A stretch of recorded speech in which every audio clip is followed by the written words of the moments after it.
Muy buenas tardes a todos y quiero darle la bienvenida al 16º Congreso Internacional de Cirugía Bariátrica y Metabólica, nuevamente en este formato virtual que esperamos sea por última vez y ya el año que viene podamos volver a juntarnos y poder compartir un congreso presencial. Lo estuvimos evaluando para este año, pero creímos que no estaban dadas las condiciones y por eso decidimos esperar un año más. Quiero agradecer a las coordinadoras de esta sesión de psicología, es la primera sesión del Congreso, a la licenciada Romina Palma, a la licenciada Viviana Lasagne, que ya hace desde el inicio de este Congreso que vienen participando, así que muchas gracias a ellas por la colaboración, por el tiempo que le dedican a organizar este evento, esta sesión, y fundamentalmente también a los disertantes. Hoy nos van a acompañar tres excelentes disertantes conocidas por todos ustedes, que son la doctora Mónica Katz, la doctora Vanessa Ángel y también la ministra Blanca Ríos, que a ellas les agradezco por su tiempo, por su predisposición y por estar presente. Sin demorar más tiempo, le voy a dar lugar a Romina para que inicie la sesión y espero que disfruten de esta sesión y los esperamos el año que viene en Mendoza, en mayo, del 18 al 20 de mayo de 2023.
Hola, nuevamente me sumo a darles las bienvenidas al 16º Congreso Internacional de Cirugía Bariátrica y Metabólica, agradecer a los directores del Congreso por generar nuevamente este espacio y hoy vamos a estar iniciando con la sesión de psicología y en esta ocasión vamos a contar con la participación de destacadas profesionales nacionales e internacionales, las cuales están altamente especializadas en la temática, realizan aportes constantes a la comunidad científica y hoy nos van a estar presentando sus trabajos.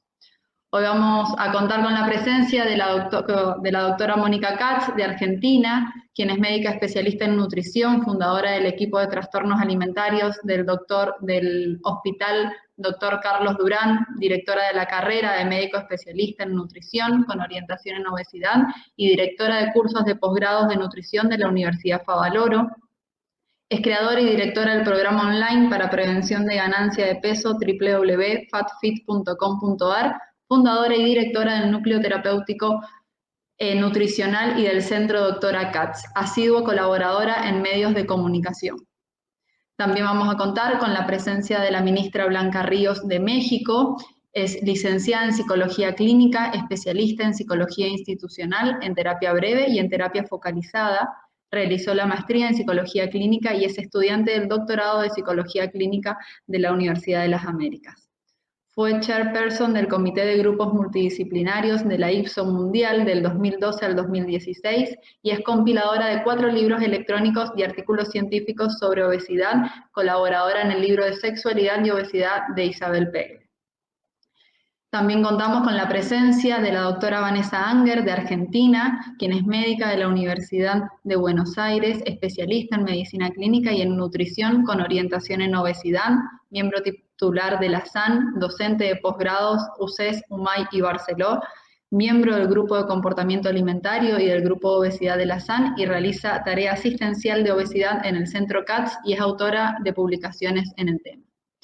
Y la presencia de la licenciada Viviana Lasagne, de Argentina, quien es licenciada en Psicología, diplomada en Psicología Bariátrica, especialista en Gerontología Comunitaria e Institucional, miembro del Comité de Salud Mental de la SACO y miembro de la IFSO, autora del libro Psicología Bariátrica, Aspectos Psicológicos de la Obesidad y del libro Cirugía Bariátrica, Abordaje Interdisciplinario en el Tratamiento Quirúrgico, docente de la especialización en nutrición clínico-metabólica, licenciatura en nutrición, orientación a obesidad y del curso de posgrado diplomado en obesidad de la Universidad Juan Agustín Maza.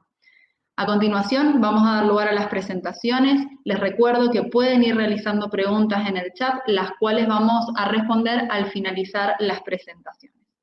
Muchas gracias por su presencia y muchas gracias a los disertantes también por su participación y su tiempo. Vamos ahora a escuchar a las profesionales. Doctora Vanessa Anger.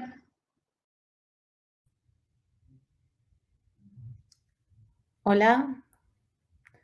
Bueno, gracias a todos. Es un honor estar ocupando este espacio en este momento. Y vamos a comenzar esta presentación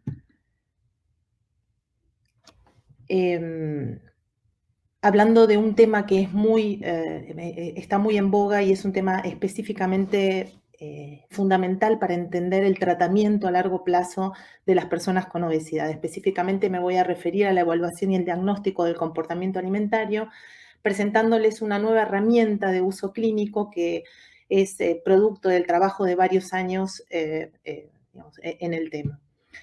Entendemos a la obesidad como una enfermedad crónica recurrente de compleja etiopatogenia y variada presentación fenotípica, en donde están involucrados factores neurobiológicos y comportamentales. Específicamente dentro del comportamiento alimentario, sabemos que independientemente de la calidad nutricional o de la calidad dietaria, tener la presencia de una ingesta no saludable, es decir, por más efectiva o por más nutricionalmente correcta que sea la alimentación, un comportamiento alimentario no saludable, caracterizado por sobreingesta, caracterizado por una ingesta compulsiva e incluso ingesta emocional, se asocia a un índice de masa corporal mayor, tal como lo vemos en este trabajo. Es un trabajo de Herman del 2017 que se hizo con un N muy alto de alrededor de 9.000 pacientes.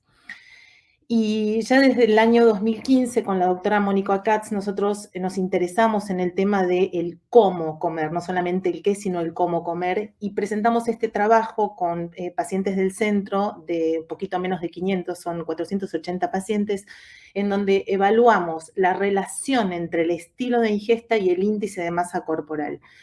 Y lo que vimos en el gráfico de la izquierda, ustedes pueden ver que los estilos de ingesta, lo que en ese momento consideramos un estilo de ingesta no saludable, caracterizado específicamente por un comportamiento hiperfágico, un comportamiento desorganizado, o aquellos que salteaban comidas, o incluso los que comían entre medio de las comidas principales, aquellas personas que presentaban estas características de estilo de ingesta tenían índice de masa corporal mayor respecto de las que no comían, con estos estilos ingestivos.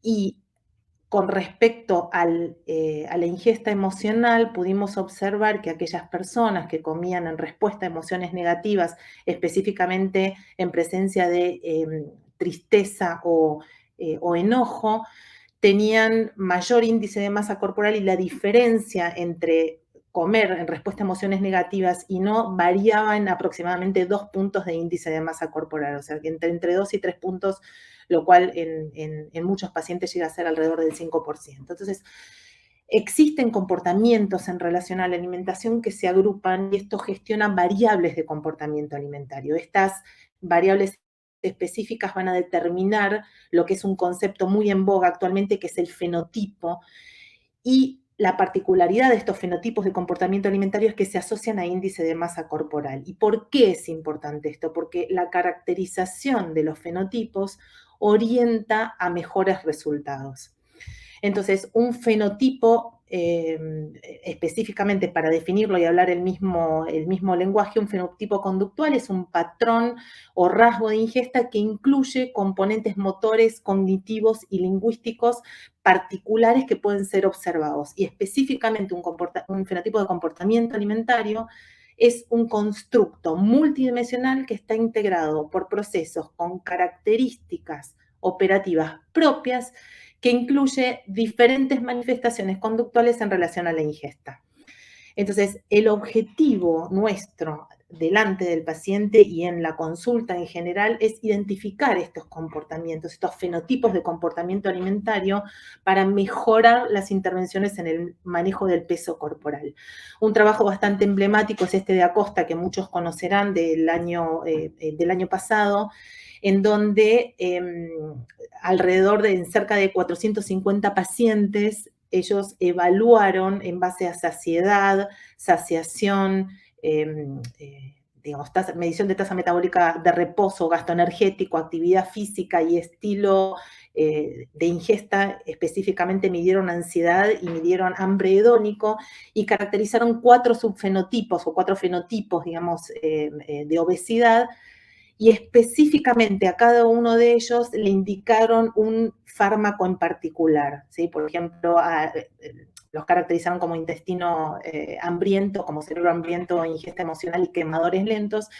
Y por mencionar los fármacos que tenemos en este momento, a los comedores emocionales se les indicó naltrexona, bupropion y liraglutide a aquellos que tenían intestino hambriento. Y lo que vieron fue que guiar las intervenciones farmacológicas en función del fenotipo provocaba un descenso de peso de 1.75 más veces respecto de no fenotipificar e indicar el fármaco sin la caracterización de los pacientes.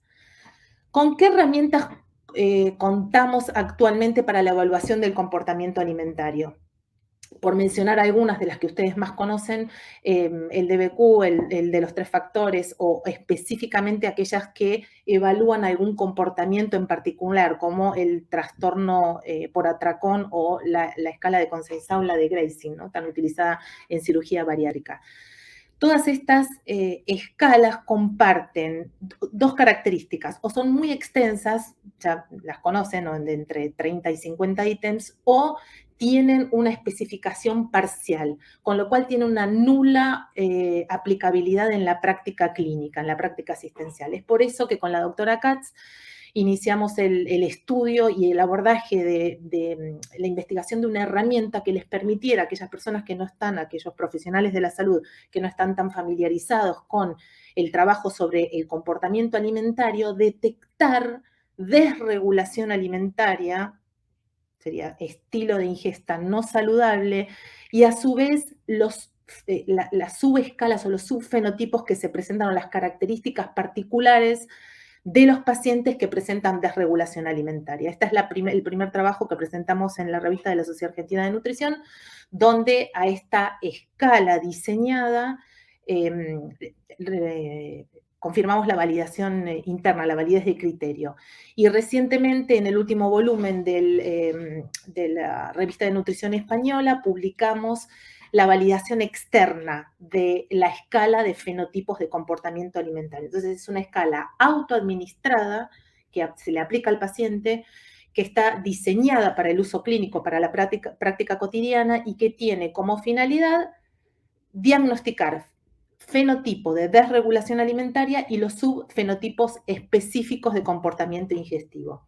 La escala, como ustedes ven, cuenta con una serie de ítems, son 16, son afirmaciones, cada una de las cuales expresa una actitud hacia la comida. Como verán, son sencillos, es una escala que se autoadministra, la persona encuestada la contesta en función de la frecuencia con la que presenta cada una de las actitudes, con una escala de Likert que va de nunca a siempre, con 5 ítems.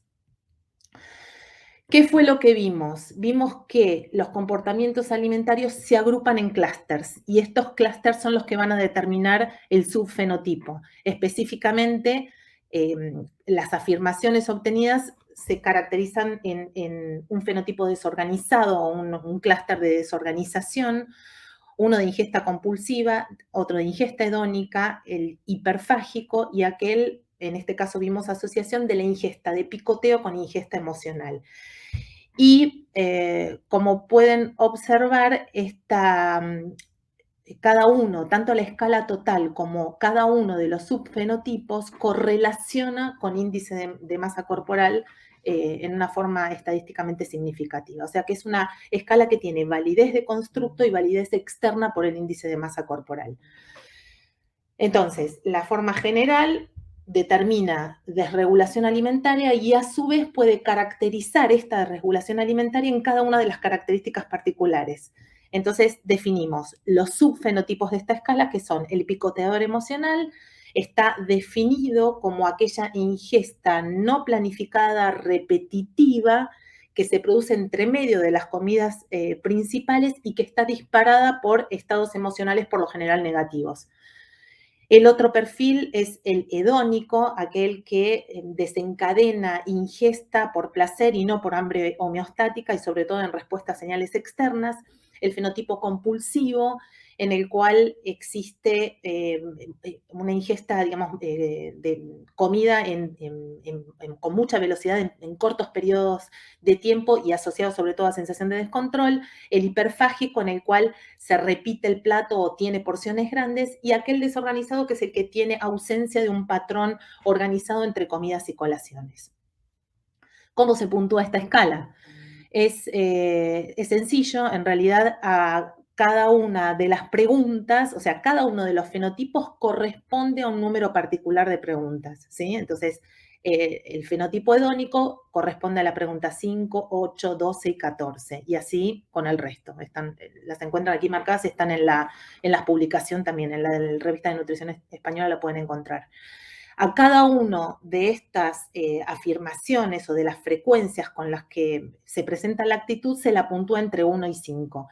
Y, o sea, si es nunca es un punto y si es siempre son 5 puntos.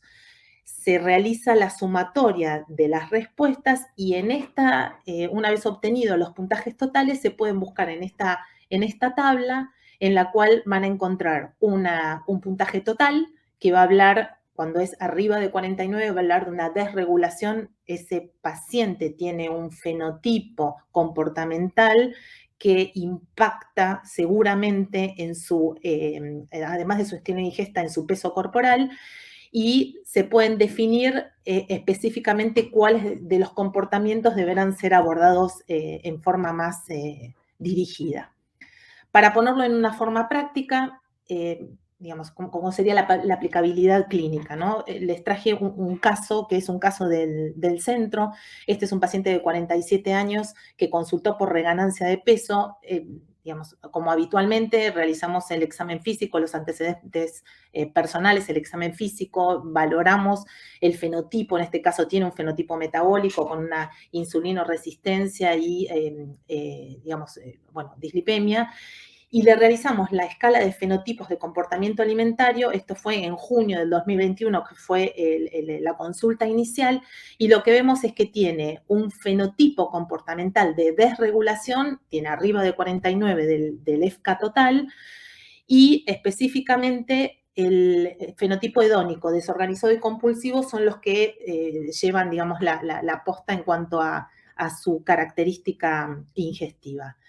Este paciente, en cuanto a su evolución, se aplicó el abordaje no dietante con un cambio de estilo de vida y con la implementación de movimiento, de los 3 pilares fundamentales del cambio de estilo de vida, y recibió fármacos, específicamente estaba con una situación de estrés, o sea que además del liraglutide y su situación particular, recibió escitalopram, y generó esto una disminución del 20% del peso corporal, lo llevó a cabo durante 9 meses, y lo que podemos ver es que además de la mejoría de los parámetros metabólicos, cuando constatamos la evolución del comportamiento alimentario, respecto de la evaluación inicial, la escala total bajó, y bajó específicamente sobre el abordaje comportamental que se realizó, y lo pueden ver reflejado en una nueva medición de la escala de fenotipo comportamental. Respecto de la investigación, también es una herramienta para investigación. Este es un trabajo que realizamos con el Grupo de Comportamiento Alimentario de la Sociedad Argentina de Nutrición, y lo que vimos en un trabajo realizado en pandemia es que el fenotipo de comportamiento alimentario comedor hedónico fue el que predijo la ganancia de peso durante el confinamiento en este grupo de pacientes. Entonces, ¿cuál es la utilidad de esta herramienta de uso clínico? Diagnóstico de desregulación alimentaria, tiene caracterización, permite la caracterización de los subfenotipos de comportamiento ingestivo, tiene una correlación positiva con el índice de masa corporal y permite tipificar fenotipos y orientar la estrategia tanto dietoterápica como farmacológica hacia el rasgo conductual predominante. Y me faltaría contarles, o que me crean, que es sencilla y autoadministrada. Como es un poco práctico quizás realizar el puntaje en la cotidianeidad, ustedes pueden contar con la herramienta a través de una página web que es comportamientoalimentario.com. A partir de allí pueden ingresar un código. En este caso preparamos un código particular que es, para este caso, para esta presentación.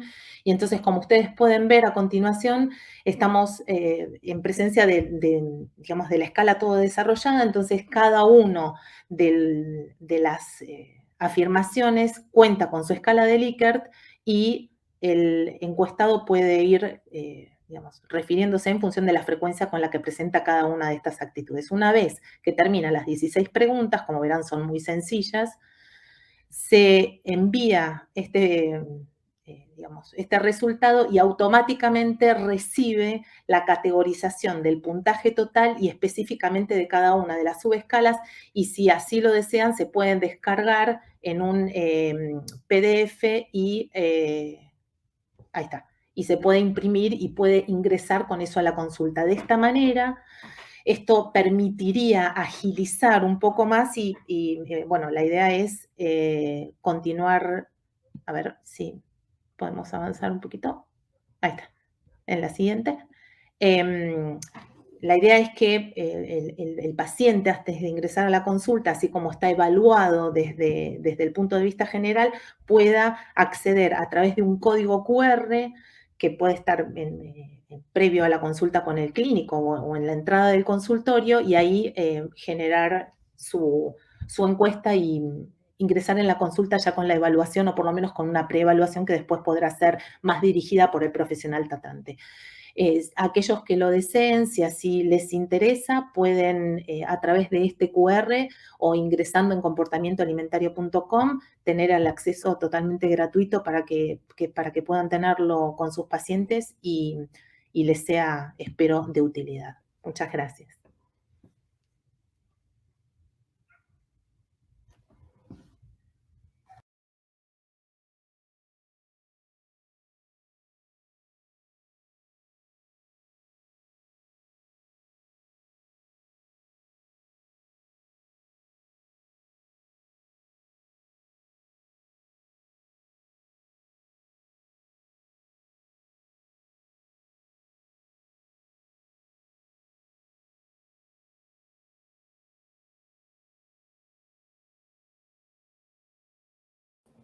Blanca está muteada. ¿Perdón? Adelante. ¿Ya empiezo? Sí, está en vivo.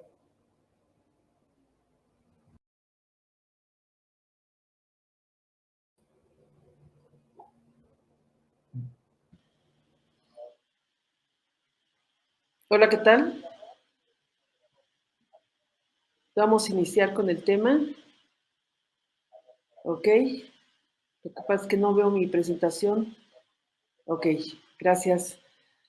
Vamos a iniciar con el tema de alteraciones de la conducta alimentaria por cirugía bariátrica. Yo creo que este es un tema que es un tanto complejo porque son muchas de las consecuencias que nosotros nos enfrentamos cuando vemos a los pacientes después de la cirugía bariátrica. Y bueno, vamos a iniciar. Primero, yo creo que los trastornos de la conducta alimentaria son frecuentes en los obesos y lo sabemos, ¿no? Estamos hablando de varios trastornos de conducta alimentaria y no solamente nos vamos a enfocar a lo que es anorexia y bulimia, sino también hay trastornos por atracón y ahorita vamos a ver algunos otros trastornos. Hay un autor, Kalashian, que estudia una muestra de candidatos con cirugía bariátrica en donde él encontró, fíjense, una prevalencia de por vida de algún trastorno alimentario. O sea, casi el 30% de los pacientes presentan, después de la cirugía bariátrica, un trastorno de alimentación. Estamos hablando que son 3 pacientes de 10 que en algún momento están presentando algún trastorno de alimentación. Y por otro lado dice que, bueno, no se reporta ninguno con anorexia, el 25% a veces reporta bulimia y el 75% trastornos por atracón. Sabemos que muchos de nuestros pacientes, a pesar de que están operados, a veces tienen mini atracones también en algún momento, ¿no? Bueno, ¿cuáles son los trastornos alimentarios más comunes después de la cirugía? El síndrome de comedor nocturno, los atracones subjetivos, de pica, trastornos de evitación alimentaria post cirugía bariátrica, vómito, picoteo, que es el grazing, ingesta emocional, antojos, que sería el craving, que es lo que generalmente nuestros pacientes nos reportan y vamos a ver cada uno de estos. Dentro del síndrome de ingesta nocturna, algo muy importante es, y que hemos oído con mayor frecuencia en nuestros pacientes, son que presentan episodios recurrentes de ingesta en la noche. Muchas veces los pacientes lo que hacen es cenar y en la madrugada ellos se levantan a comer y no se levantan por un vaso de leche, sino se puede levantar y hacer 1 o 2 sándwiches, ¿no? Existe conciencia y un mal recuerdo de la ingestión, como muchas veces se sienten culpables. Existe anorexia matutina. ¿Cuántas veces hemos escuchado a nuestros pacientes en donde nos dicen, es que yo no desayuno nada y como ya hasta a las 4, 5 de la tarde, ¿no? Porque sí, tienen anorexia matutina y en ese momento no comen y entonces el problema es cuando llegan a comer van a tener un atracón mucho más intenso. La ingesta nocturna de alimentos también es con frecuencia asociado a su ciclo de sueño. Son pacientes que por tener a veces también apnea del sueño, duermen en la mañana y en la noche ya no pueden dormir. Y ellos creen que con levantarse a comer algo, después van a sentir sueño, se van a sentir con pesadez y entonces van a dormir, lo cual se va volviendo esto un círculo vicioso. Esta ingesta generalmente le va a causar un malestar significativo y problemas de su funcionamiento, porque obviamente al no dormir, estar comiendo de más, va a aumentar de peso y bueno, se va a volver mucho más complicado el manejo. El patrón de ingesta está alterado, pero no se trata por otro trastorno mental, por consumo de sustancias o el efecto de la medicación. Esto es muy importante de que nosotros descartemos que exista algún otro trastorno que puede estar causando esta situación. Estos son pacientes que presentan un 10% de nuestros pacientes candidatos a la cirugía bariátrica tienen síndrome de comedor nocturno. Por otro lado, ¿cuáles son los atracones subjetivos? Los atracones, como todos los conocemos de acuerdo al DSM-5 TR, que ya tenemos la versión revisada, pues ya sabemos cómo son los atracones, que comen grandes cantidades, que se sienten culpables, que a veces lo pueden hacer hasta 10 veces a la semana, etc.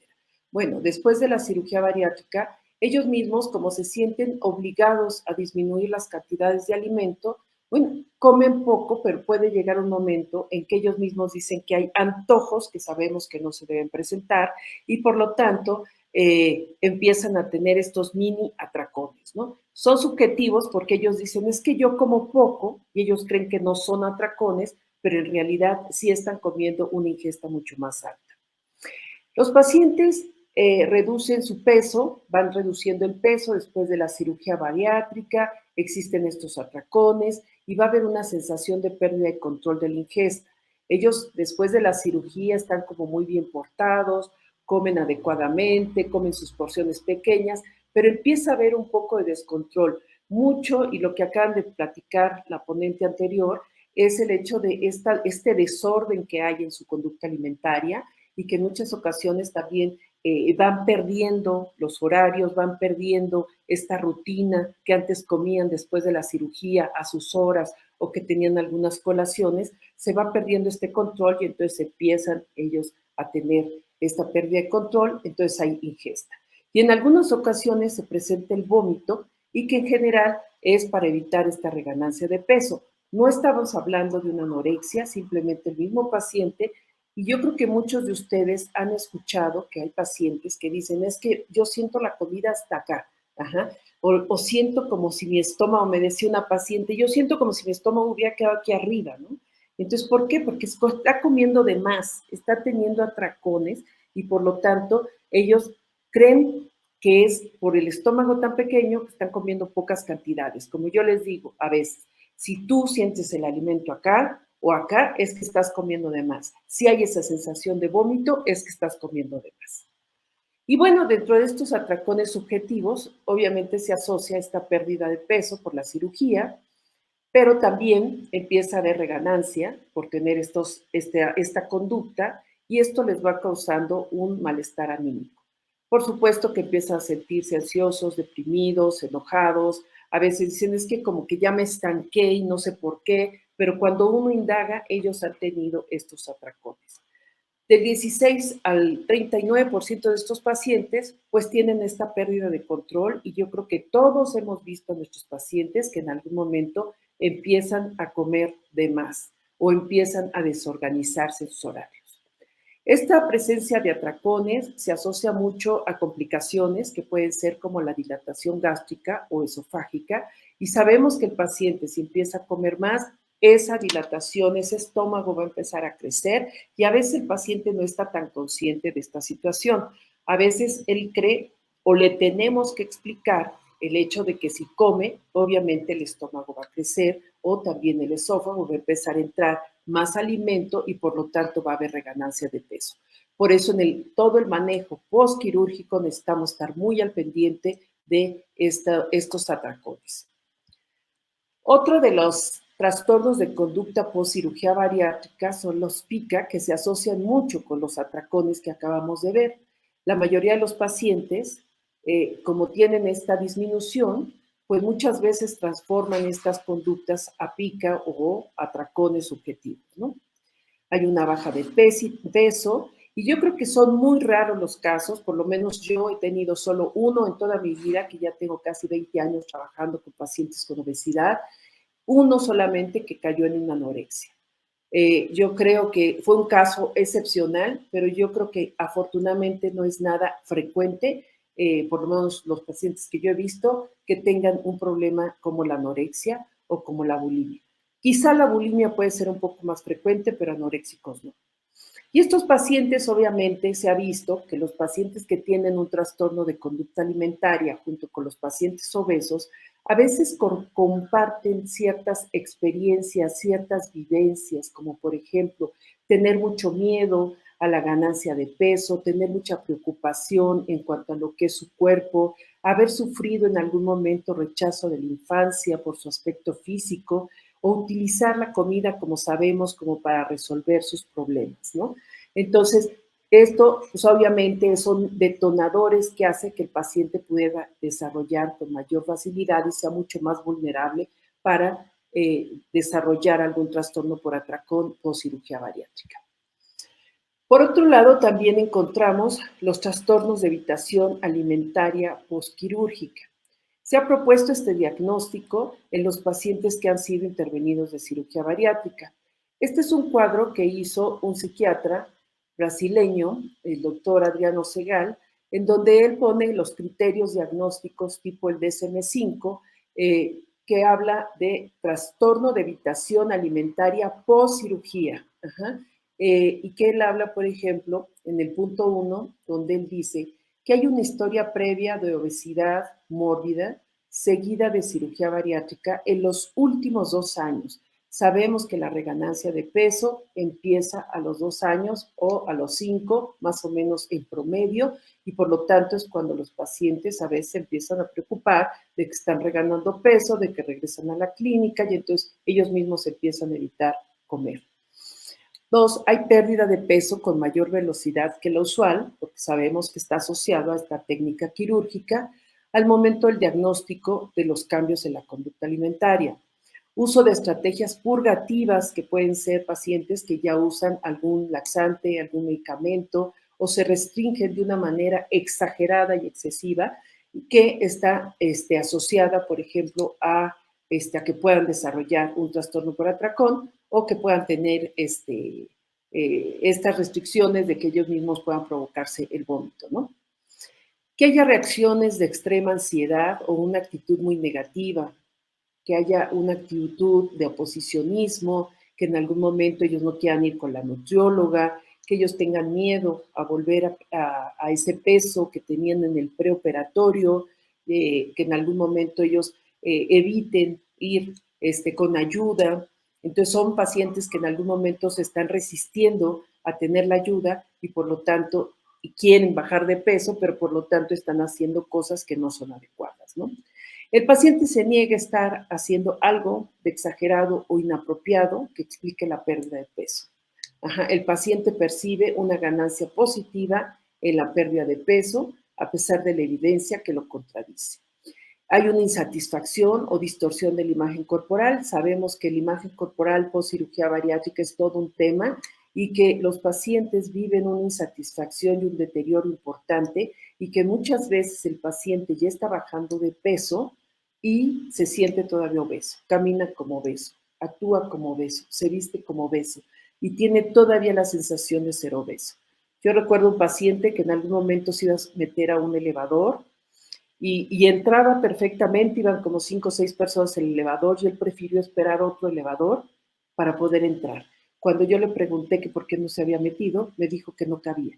Y él sí cabía perfectamente, era la sensación que él tenía de seguir siendo obeso y que no iba a entrar en un elevador con otras personas, ¿no? Por otro lado, hay alteraciones en los parámetros nutricionales, que en los laboratorios, obviamente, que pueden estar alteradas algunas cifras de sus laboratorios. Hay la exclusión de anorexia o bulimia, según el DSM-4, en este entonces, cuando el doctor hizo estos criterios, que ahorita pues, sería el DSM-5, y la exclusión de fobias simples, como por ejemplo la fobia a los alimentos, a atragantarse, que yo creo que en este caso se descarta cualquier fobia que no esté en relación con el trastorno por alimentación, donde el paciente evita comer para tratar de bajar de peso, pero de maneras inadecuadas. ¿Ok? Entonces yo sí creo que nosotros nos estamos topando con toda una serie de trastornos de conducta alimentaria por cirugía bariátrica. Entre otros de los problemas que nos encontramos es el vómito. Hay ciertos alimentos que los pacientes consumen, pero lo hacen de manera, a pesar de apegarse muchas veces a lo que les están permitiendo comer, a veces ellos mismos, hay un vómito involuntario, por lo mismo que yo les comentaba, que a veces comen de más o ellos sienten que comieron lo adecuado, sin embargo hay un vómito involuntario y no es un vómito provocado como pudiera ser con un problema de anorexia, ¿no?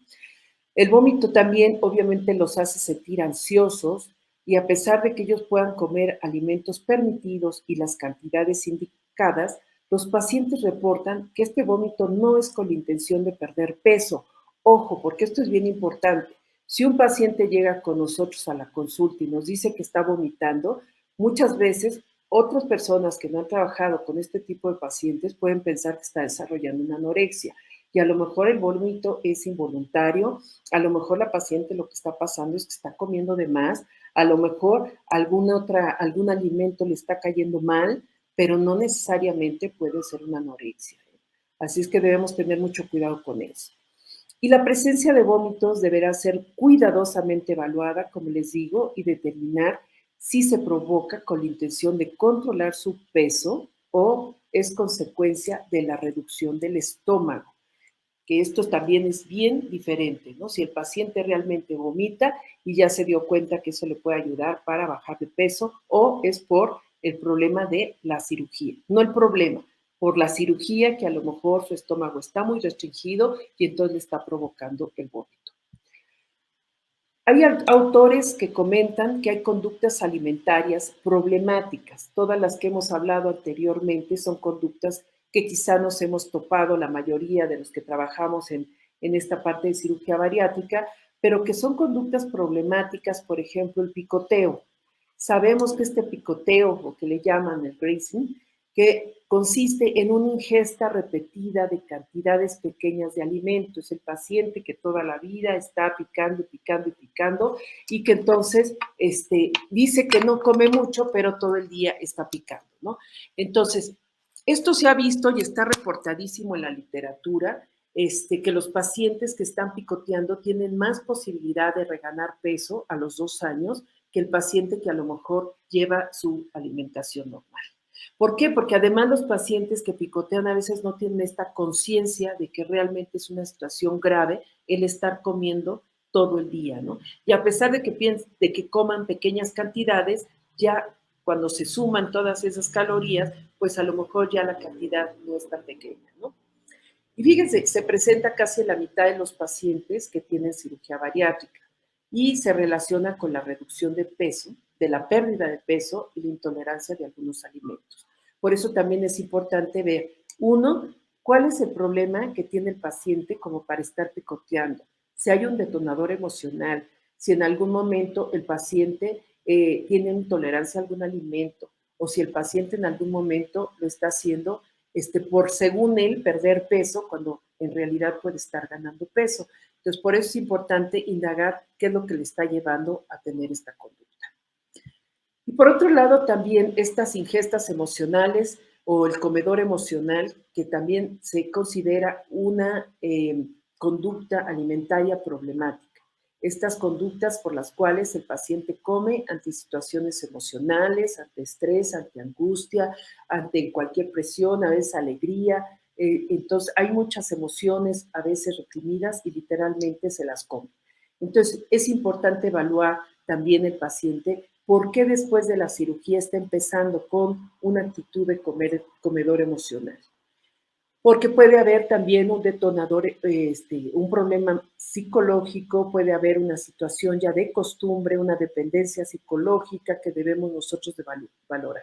Y aquí algo bien importante es el comedor de dulces, que sea ingesta emocional de dulces, porque esto no solamente es que no va a perder peso, sino que puede tener síndrome de dumping. Y muchos pacientes aún operados a veces no tienen idea de lo que es el síndrome de dumping, a veces no saben que les dio, a veces les da solamente 1 o 2 síntomas del síndrome de dumping, y a veces es importante que nosotros podamos ayudarle a identificar en qué momento le da el síndrome de dumping y con qué, porque no solamente es el pastel lleno de crema y no solamente son los chocolates. Hay pacientes, yo me tocó una paciente que con la papaya, que es una fruta que en México, le dio el dumping, ¿no? Y es una papaya que no es tan dulce, por ejemplo, y sin embargo le dio dumping. Por eso también es importante ver por qué está empezando esta ingesta emocional.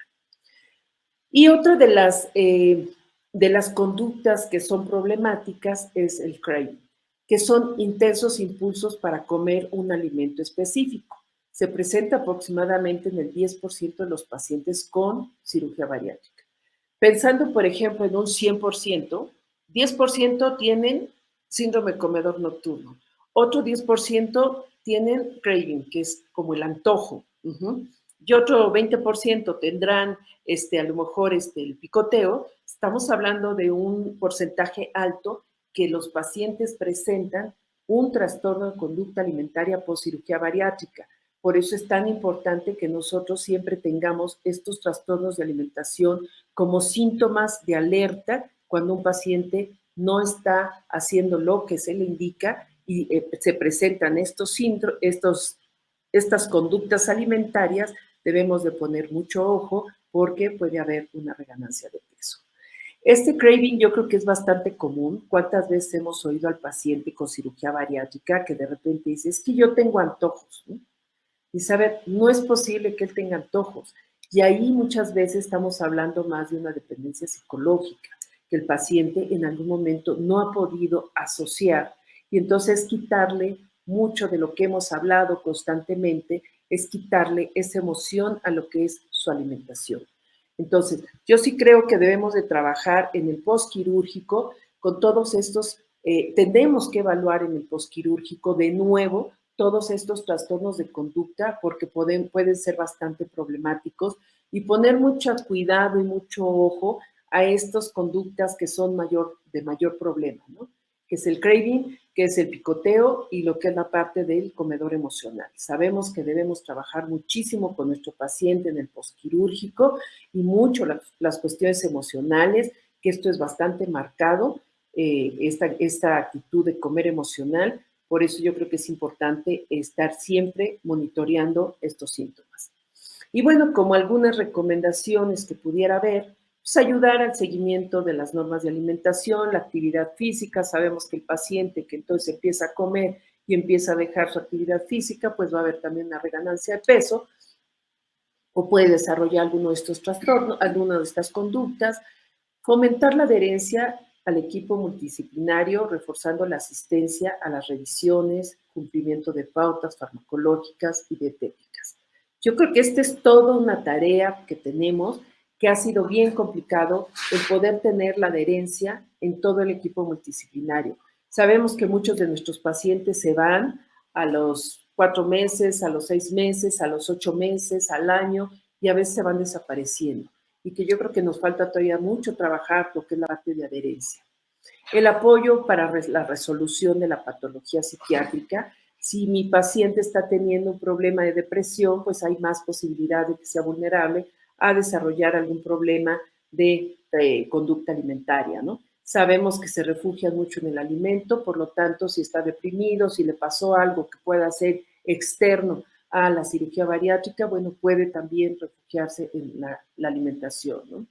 Un tratamiento de posible patología alimentaria preexistente o de nueva aparición. Muchas veces nuestros pacientes se enfrentan a toda una serie de cambios muy importantes en el posquirúrgico.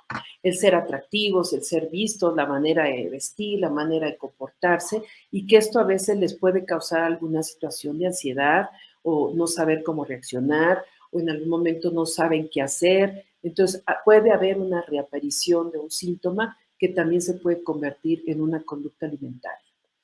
La aceptación de su nueva imagen y los problemas de los colgajos que hay en la piel, que también para unos pacientes pues puede ser una muy buena imagen, pero desnudos ya no se gustan porque ya tienen mucha piel excedente y esto también puede causarles a ellos un poquito de conflicto. Hay pacientes que pueden decir, oye, pues yo me veía mejor rellenita a que ahora estoy toda colgada en la piel, ¿no? Pero todas estas situaciones nosotros es importante también irlas trabajando porque son conductas que pueden ser detonadoras a desarrollar alguna de estas conductas alimentarias. La preparación para cirugías reparadoras, por ejemplo, sabemos que existen las cirugías de revisión, que en algún momento pues, de una manga gástrica puede pasar a un bypass gástrico, y bueno, que también es ver cómo vamos a preparar al paciente, que es otro tema, cómo lo vamos a preparar para una cirugía, una cirugía de segundo tiempo o a una cirugía plástica por cirugía bariátrica, ¿no? Evaluar y desarrollar las estrategias de afrontamiento asociadas al cambio del estilo de vida, de su conducta y la función de la comida. Sabemos que nuestros pacientes necesitamos ayudarles en todo su proceso psicoterapéutico a tener estas estrategias de afrontamiento por cosas que se están enfrentando nuevas, por cosas que están viviendo que ellos a lo mejor ni siquiera se lo imaginaban, ¿no? Entonces también todas estas pueden ser situaciones que tenemos que trabajar para evitar que se dispare una conducta alimentaria post cirugía. Las funciones del apoyo emocional, todo lo que es fomentar el aprendizaje de las emociones negativas, que no lo vean como algo trágico, los colgajos, o a lo mejor el que su vestimenta ha cambiado, o que perdieron amigos, o que pierden relación con otras cosas, etc.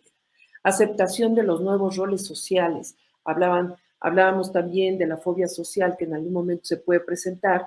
Bueno, yo creo que el paciente puede empezar a retomar su vida social y esto le va a ayudar como para que él empiece a tener un poco o pueda sentir un poco de ansiedad, en donde él de alguna manera se siente pues más aceptado, más querido, más visto ya en la sociedad, lo cual para los pacientes obviamente es una mejora en su calidad de vida, pero también puede ser en algún momento una situación que les angustie y que puede caer en una conducta alimentaria.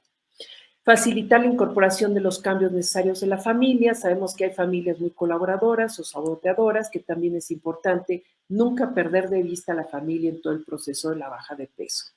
Apoyarlos siempre en situaciones vitales, difíciles, como la separación matrimonial, los duelos, todo lo que el paciente puede vivir, que puede ser independiente de la cirugía bariátrica, y que hay muchos cambios y hemos visto parejas que se divorcian después de la cirugía, que hay una competencia a veces leal, a veces desleal con la pareja, y que bueno, que también tenemos nosotros que trabajar al respecto. Y ayudar o dar un consejo en cuanto a la toma de ciertas decisiones. Yo creo que el paciente es un paciente que le cuesta trabajo tomar decisiones, que es dependiente y que a veces es importante darle algunas técnicas para resolución de los problemas. Por lo tanto, yo creo que si con estas recomendaciones tratar de manejarlas en toda la parte postquirúrgica va a ser importante y necesario, porque esto va a hacer que se evite el que el paciente caiga en una conducta alimentaria como las que acabamos de ver en este momento. Pues yo agradezco su atención y les dejo aquí los libros electrónicos que tenemos y que hemos hecho y que los pueden bajar de manera gratuita en www.blancarrios.me. Ahí está mi correo para lo que se les ofrezca. Y estos libros que el verde se hizo con gente de Ipso Mundial, el azul se hizo con gente de clínicas bariátricas de México y el amarillo y el rojo se hizo con psicólogas de América Latina, entre ellas nuestras invitadas de Mendoza, que para mí siempre es un placer estar con ellas y qué lástima que estamos lejos, pero ya nos veremos de cerca para disfrutar siempre este gran congreso. Muchas gracias por la invitación.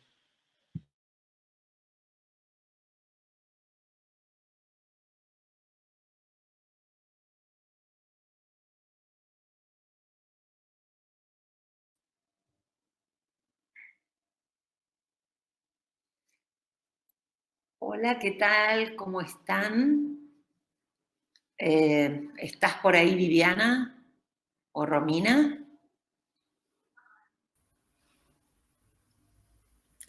Hola, ¿qué tal, Mónica? Bueno, bienvenidas al Congreso. Te agradecemos enormemente tu presencia. Sabemos del esfuerzo que has hecho para estar acá, así que, bueno, te escuchamos atentamente y espero el año que viene verlas, tanto a vos como a las otras disertantes, acá en presencia en Mendoza. Todos juntos, todos juntos. Muchísimas gracias, Viviana. Bueno, Romina también. Y un gusto estar acá con ustedes. Si me ayudan con... perfecto. Bueno, y vamos a hablar de un concepto importante cuando hablamos de ingesta no homeostática. Es decir, los humanos tenemos 3 tipos de ingesta globales. Una homeostática está al servicio de obtener nutrientes y calorías. ¿Sí? Es la que todos más conocemos. Pero hay 2 tipos de ingesta. Yo me voy a dedicar a una, básicamente, a qué hay detrás, la anatomía neural detrás de una, que es la ingesta hedónica. Esa que hace que nuestros pacientes, obesos, operados o no, tengan dificultad para adherir al tratamiento, a la prescripción dietética, aunque sea maravillosa.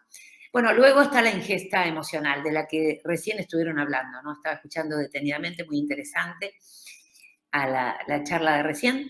Y bueno, vamos a hablar un poco de la anatomía neural del sistema de recompensa en el comportamiento alimentario, ¿no? En principio, les recuerdo la anatomía neural. Recuerden que la motivación es órbito-frontal, es decir, si un paciente tiene ganas de comer, esto tiene que ver con un estímulo de la corteza órbito-frontal, la corteza detrás de las órbitas de los ojos. ¿Por qué? Porque atribuye saliencia. Uy, veo la hamburguesa, veo la papa frita, el chocolate, el helado, lo que fuera, ¿sí? La motivación es órbito-frontal. Una vez que esto sucede, se produce una curva en las zonas de recompensa rojas, núcleo accumbens y ventral pálido, de dopamina. La dopamina, ya les voy diciendo, es una señal predictora de recompensa. No es placer, como muchos creen, es predictora de recompensa. Lo que informa es que se viene algo bueno, que es mejor de lo que vos te crees, que por favor vayas a buscarlo porque no te lo podés perder. Es una señal de aproximación. Te hace ir a trabajar, a esforzarte. Puede ser el delivery de comida, de helado, o puede ser ir a la heladera, aunque yo esté acostada. Una vez que se produjo la curva de dopamina que me hace aproximarme, si la expectativa de lo que yo estaba esperando de comida se cumplió, se almacena en zonas de memoria y aprendizaje a largo plazo, las violetas. Pero en un momento tengo que parar. ¿Y cómo paro? El control inhibitorio es prefrontal. Es decir, en realidad es prefrontal parietal, ¿sí? Así se configura la anatomía neural del sistema de recompensa. ¿Para qué me sirve el sistema de recompensa? El sistema de recompensa está diseñado para establecer prioridades, para que el paciente, para que todos, no solamente nuestros pacientes, puedan ahora esto, después lo otro. Ahora lo hago, no, espero para mañana.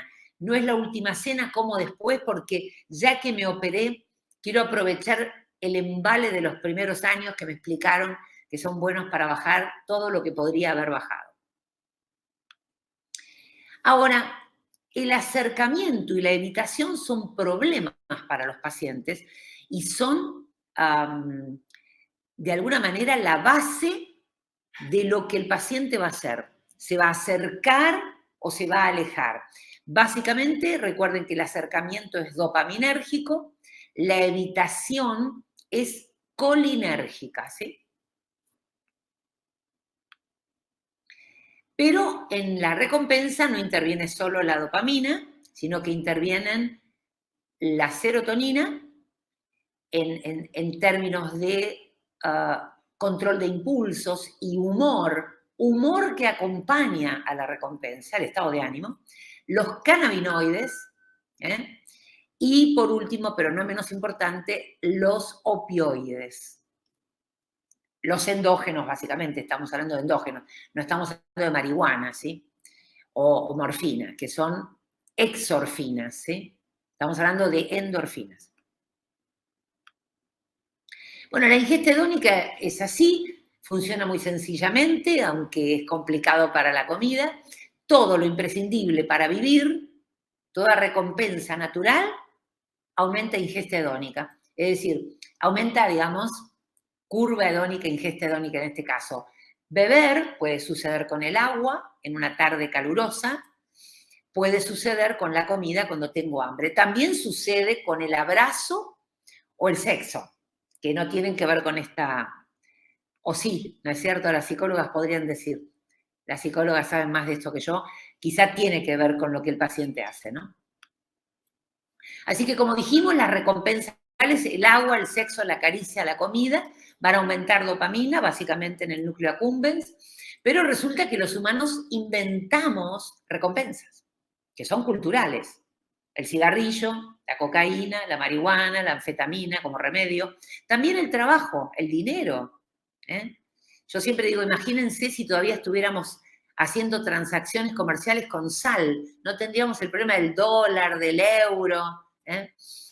Inventamos el juego, y entonces hay gente que es ludópata, e inventamos la tecnología, y por eso hay gente que muere por un auto diferente, una computadora nueva o un móvil nuevo, ¿sí? ¿Cómo funciona la dopamina? Tenemos una dopamina tónica basal, que eso es natural de cada persona, nace con un tono dopaminérgico, y luego tenemos lo que se llama dopamina fásica, que son las curvas de dopamina que vamos a mostrar en un minuto, en menos de un minuto. Y la respuesta siempre depende de la base, porque mis picos van a depender de cuál es mi dopamina tónica, la que predomina en mi cerebro. Ahora, ¿qué le pasa a un paciente cuando pasa del producto regular a un producto light, con menos sodio, menos azúcar o menos grasa o menos calorías? Va a notar la diferencia en el pico de dopamina tónica. ¿Y qué le pasa, fásica? ¿Y qué le pasa a un paciente cuando deja el cigarrillo, el asado, porque lo operaron? Recuerden, un paciente se opera y no puede comer carne mucho tiempo, el asadito argentino, ¿no?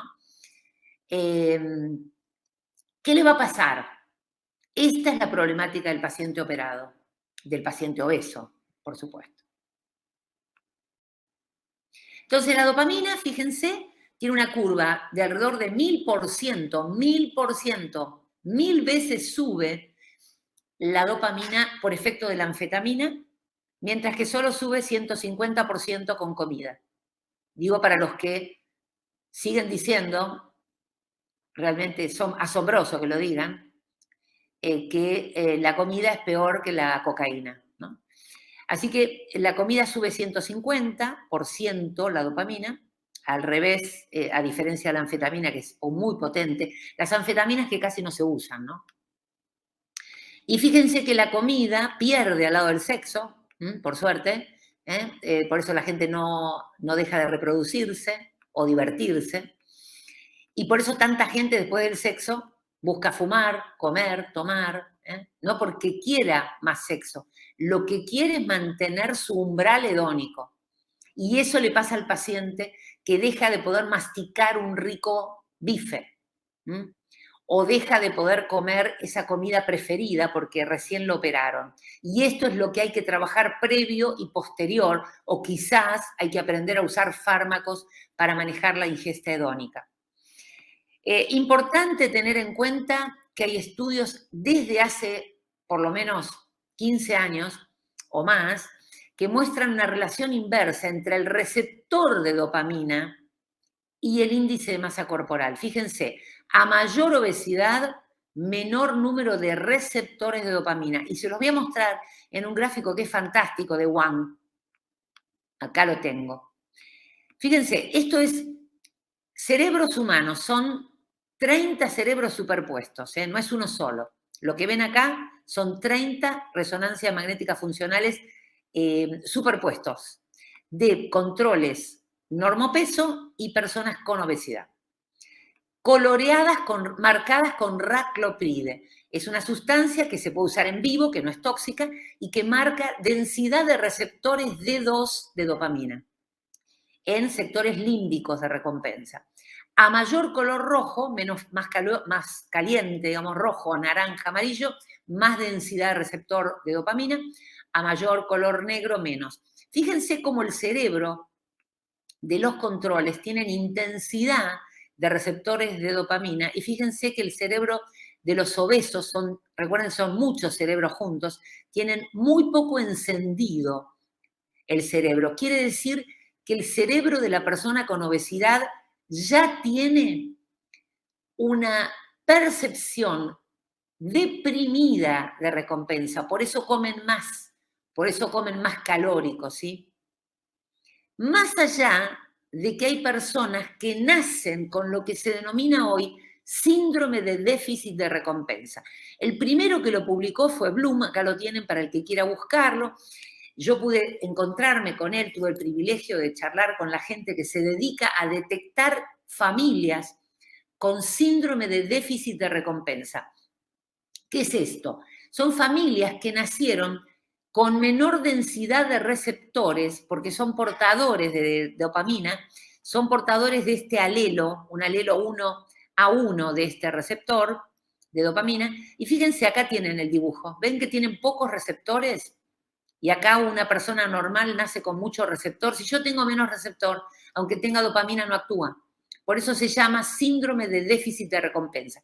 Esta gente hace obesidad, hace deporte de alto riesgo, hace adicción o negocio turbio, negocio fuera de la ley. Por supuesto que hay diferentes, pero nuestros pacientes, muchos tienen esto y no lo sabemos. Por eso yo les digo a los que hacen bariátrica, llegó el momento de que ustedes tengan un panel de poquitos genes para ver y hacer una evaluación genómica prequirúrgica, para ver pronóstico. No hay todavía un panel de genético bariátrico y no sería caro tenerlo. Solamente de poquitos genes que tengan que ver mucho con comportamiento alimentario. Si por ahí ustedes lo saben y hay alguien que lo está haciendo. No los mapeos que están haciendo hoy, que son 200 genes. Estoy hablando de un panel específico bariátrico, ¿sí? Sería muy útil. ¿Por qué? Porque aparte tenemos el fenómeno obeso. ¿Qué pasa si un paciente con síndrome de déficit de recompensa además hizo una obesidad? Imagínense el mal pronóstico que tiene a un operado. ¿Sí? En las preguntas, si hay tiempo, la respondo. Porque ya tiene una depresión de la cantidad de receptores, una down regulation, y va a tener una down regulation, los tiene, y va a tener down regulation por la obesidad misma. Son pacientes que responden mal a la cirugía, o peor, por lo menos. ¿Por qué? Porque estas personas con obesidad, al tener estas características anatómicas de nacimiento o adquiridas por la obesidad, van a tener mayor sensibilidad a la recompensa alimentaria, ven una publicidad de hamburguesa y no pueden parar de pensar en eso, ven el helado y no lo pueden parar, lo comen todo hasta terminar el último bocado, y además tienen una menor anticipación de recompensa. ¿Qué significa esto? Para ellos todo es poco y todo es poco sabroso, con lo cual van a comer porciones grandes y no van a comer lechuga, van a comer papas fritas. Es decir, estas características neurocognitivas, vuelvo a repetir, algunas pueden ser de nacimiento, como las familias con síndrome de déficit de recompensa, pero la obesidad misma deteriora los receptores de dopamina, porque produce down regulation defensivamente para compensar la dopamina generada por tanta comida. Y por último, ya estoy terminando, dijimos que la dopamina era curva de dopamina frente al estímulo alimentario, en este caso una señal, qué sé yo, papa frita, milanesa, hamburguesa, algo dulce. Tengo mi curva de dopamina, está de abajo, hago el trabajo, voy a buscar, cocino, compro, desfrizo y obtengo el placer. Pero Sapolsky demostró que si yo a una persona le bajo al 50% la posibilidad de tener hamburguesa, papa frita o algo rico, fíjense, la curva de dopamina se potencia, porque la incertidumbre aumenta la curva de dopamina que me hacía trabajar, que es una señal de aproximación, que me hace esforzarme, con lo cual es mucho más probable que el paciente tenga craving, que tenga compulsión, aunque esté operado. Y esto se puede trabajar. Por el contrario, la certeza, cuanto antes yo a un paciente operado le dé lo que le gusta todos los días, aunque tenga que medicarlo, cuanto antes, repito, yo a un paciente operado le pueda dar lo que le gusta, la certeza baja el deseo. La certeza baja la curva de dopamina, que era una señal de aproximación y de predicción de recompensa. Anticipa placer, por eso el paciente lo busca y sabe que está operado y sabe que tiene una oportunidad de bajar de peso, pero no puede. Así que bueno, recuerden, el sistema opioide tiene 3 receptores, para recordarles que la dopamina no es la única, ni sus receptores, de 1 o de 2, los principales. Tenemos receptores muopioides, que son los más importantes para ingesta, kappa y delta, pero los muopioides son los más importantes para nosotros. Y lo mismo pasa con los endocannabinoides, que son un fascinante sistema, donde tenemos endocannabinoides que surgen de los lípidos de membrana, y tenemos los famosos exocannabinoides como la marihuana o la morfina. También intervienen fuertemente en la ingesta. ¿Cómo funcionan? Opioides y cannabinoides dan preferencia, liking, placer. pero para que el paciente busque ese placer, la dopamina. Es decir, yo puedo preferir chocolate y no comerlo. Por el contrario, un paciente puede no gustarle la galleta de arroz y se la comió toda, todo el paquete. Aunque tuvo dificultades porque está operado, se comió de a poco el paquete. Lo que quiero decirles es que hay evidencia enorme, científica, de que la ingesta hedónica está disociada en preferencia y deseo, consumo. Eso significa que nuestro paciente puede parar. El paciente puede preferir no hacerlo. Y esto es algo que hay que comunicarle al paciente. No estás atrapado en tu deseo. Si querés, hay posibilidad de un anclaje, de un punto de pausa, de una espera, de un enfriar el placer y no pasar al acto, no pasar al consumo. Así que nuestros pacientes quieren umbral hedónico, no quieren comida, recuerden que lo que quieren es estar arriba del umbral hedónico. Y finalmente no puedo no nombrar a nuestro método no dieta. Para nosotros, para no dieta, el placer no es un extra. Por eso, si querés que un paciente tenga éxito en la cirugía bariátrica y la reganancia de peso no sea excesiva luego de un tiempo, es muy importante no desconocer el placer en la prescripción dietaria. Bien.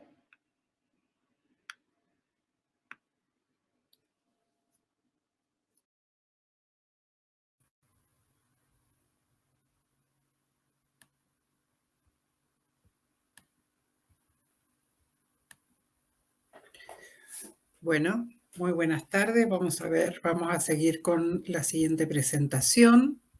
Vamos a hablar sobre los desafíos futuros de la psicología bariátrica. En primer lugar, ¿cuál es el rol del psicólogo en un equipo bariátrico?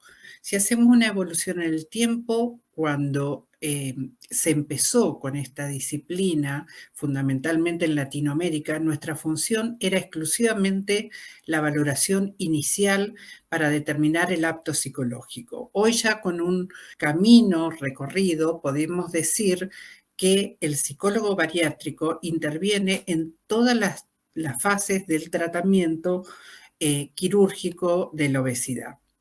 ¿Cuáles son los aspectos psicológicos, psiquiátricos asociados a la obesidad? ¿Cuáles son los trastornos? Ya las colegas que disertaron anteriormente mencionaron muchos, pero a modo de ejemplo, acá pueden ver en este primer trabajo del 2012 que la obesidad severa se asocia con una carga psicosocial significativa que incluye fundamentalmente el deterioro en la calidad de vida, la imagen corporal, el comportamiento sexual y otras áreas del funcionamiento psicosocial. El segundo grupo de autores, estos investigadores, refieren que pacientes bariátricos observan que existen trastornos del estado de ánimo como depresión mayor, trastornos bipolar, trastornos con estado de ánimo también menos graves y que fueron diagnosticados más frecuentes entre el 22 al 54,8% de los pacientes. Los trastornos por uso de sustancia, hasta un 35,7% de los pacientes, abuso de alcohol y el trastorno por atracón diagnosticado en un 4,6% a un 27%. El tercer grupo de autores refiere que muchas personas buscan la cirugía bariátrica y que presentan trastornos en las conductas alimentarias. A su vez, factores psicológicos y comorbilidades psiquiátricas que pueden afectar negativamente los resultados. Y este cuarto grupo de autores refiere que la obesidad posee asociaciones complejas como los trastornos del estado de ánimo, trastornos alimentarios, también alteraciones en las funciones ejecutivas, que es un poco también lo que explicaba recientemente la doctora Kat, y disfunciones motivacionales. La obesidad debe ser tipificada como psiquiátrica y no psiquiátrica sobre la base de la presencia o ausencia de ciertos factores de riesgo neuropsiquiátricos. Entonces, ¿Desaparecen los trastornos mentales con la cirugía bariátrica? ¿Qué dicen los autores? En primer lugar, los hallazgos muestran que, a pesar de la importancia indiscutible en cuanto a la pérdida de peso y la mejoría de las comorbilidades, la literatura sugiere que los trastornos como depresión y la imagen corporal en pacientes pueden persistir a largo plazo. Otro segundo grupo de autores examinaron indicadores de depresión, ansiedad y atracones postcirugía bariátrica, como mencionó la doctora Ríos en la ponencia anterior, y los hallazgos sugieren que la depresión preoperatoria y los síntomas de ansiedad se reducen en la mayoría a corto plazo, pero que sin embargo pueden volver a aparecer inclusive hasta a niveles preoperatorios. Entonces, los cambios de los síntomas de ansiedad parecen ser más resistentes que los de depresión y, por lo contrario, el BED rara vez se identificó después de una cirugía, aunque aparecen estos comportamientos alimentarios desorganizados. Otro grupo de autores dice que luego del bypass gástrico, una pequeña minoría de pacientes desarrolla trastornos por consumo de alcohol, muchos que presentan problemas psicológicos no resueltos y sustituyen los comportamientos. A veces sustituyen el ingerir alimentos por beber alcohol. Y otro cuarto grupo de autores refiere que la cirugía proporciona una rápida pérdida de peso para la mayoría de los pacientes y que estos deben estar preparados física y psicológicamente para fusionar una vieja percepción interna con la nueva percepción externa. La imagen corporal alterada en un posoperatorio bariátrico puede provocar una reacción de estrés, inquietud emocional y social, y como siempre decimos, los cambios físicos van mucho más rápido que los cambios mentales. ¿Cuál va a ser entonces la intervención psicológica como para favorecer estos resultados postquirúrgicos? Fundamentalmente es necesario establecer protocolos de valoración psicológica estandarizados con buenas herramientas adecuadas para evaluar dichos trastornos. Es importante informar estos indicadores diagnósticos al equipo, un plan de tratamiento, y también es importante informar al paciente cuáles son los resultados, cuáles son las contraindicaciones desde el punto de vista psicológico para cirugía bariátrica e indicar los tratamientos, ya sea psicológico o psiquiátrico, de estos trastornos asociados. Es importante realizar una buena preparación psicológica para la cirugía, ofrecer y otorgar apoyo psicológico individual o grupal e identificar los factores protectores y de riesgo para favorecer la adherencia al tratamiento. También es necesario ofrecer servicios de salud mental ante las posibles recaídas o reganancias de peso y espacios de encuentro en forma permanente. ¿Cuál es el desafío futuro entonces de la psicología bariátrica? Generar la atención interdisciplinaria. El paciente bariátrico debe ser abordado por un equipo bariátrico y es necesario incorporar dentro de los protocolos de cirugía bariátrica los indicadores de salud mental unificados antes y después de la cirugía. Es necesario promover servicios de salud mental para el tratamiento de la obesidad, generar el financiamiento de estos servicios por las empresas de salud privada y estatales y configurar un marco de seguridad laboral y legal para el desempeño del psicólogo dentro de los equipos bariátricos. Bueno, este es el equipo de Clínica Quirúrgica de la Obesidad, Bactri. Bueno, gracias por su atención.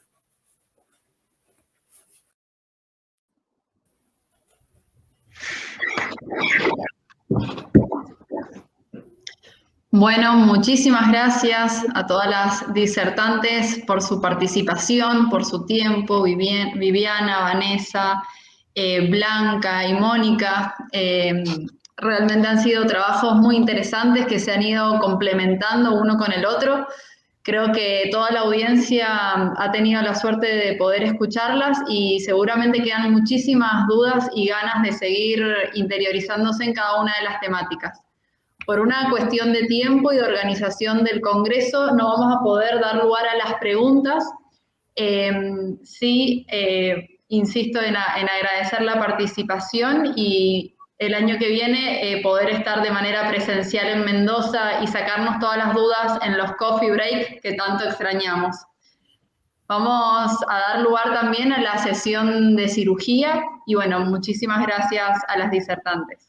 Muchas gracias, como siempre es un placer estar, aunque sea de lejos, con las mendocinas. Un abrazo y nos vemos el próximo año. Saludos. Gracias, muchas gracias a ustedes por la participación y por estar siempre. Gracias. Por favor.